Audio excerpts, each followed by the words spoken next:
Okey geng, sambung projek Wira Geran aku ni. Hari ni aku nak sambung detect current bocor dekat Wira aku ni. Yang lepas aku dah buat dah. Dan dapat detect radio yang problem. Aku dah siap cabut radio dah. Dan aku siap happy dah. Rupa-rupanya geng, current bocor tu masih ada lagi geng. Siut kena scam betul. Tiba masanya aku kena check cara yang betul geng, iaitu melalui fuse ni. Tapi sebelum nak start tu, untuk memudahkan urusan aku kena buka dulu cover dekat bawah ni. Sebab kedudukan tempat fuse tu memang dalam betul. Okey, settle buka tu, barulah boleh access tempat fuse ni dengan senang. Buka cover tempat fuse ni dan aku start dengan cabut fuse radio dulu. Nak tengok sama ada betul ke radio yang rosak. So bila dah buka tu kan, aku check balik, lampu masih ada lagi kan. Ayah, jadi ni mungkin bukan masalah radio. So aku teruskan ikut susunan fuse yang ada. So aku cabut fuse nombor 1 ni dan check, masih ada lagi lampu dia. So aku terus pasang balik fuse tu. Cabut fuse yang kedua pula dan check lagi, masih ada lagi lampu dia. Aku pasang balik dan aku teruskan lagi dengan fuse yang lain.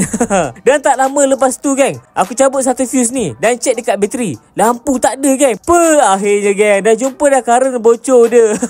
So yang problem tu adalah ini geng, room clock. Room clock ni kan aku rasa jam ni lah kot. Sebab jam ni dah lama dah tak hidup geng. Betul ke geng? Room clock ni benda ni ke geng? Ke ada benda lain? So aku pasang balik penutup fuse tu, tapi aku tak pasang fuse room clock tadi. Dan pasang balik cover bawah ni. Dan saja aku test lagi. Yes, masih lagi tak nyala geng. So betul lah tu geng, room clock yang menyebabkan current bocor. So geng, itu je update untuk hari ni. Jangan lupa follow aku untuk update seterusnya.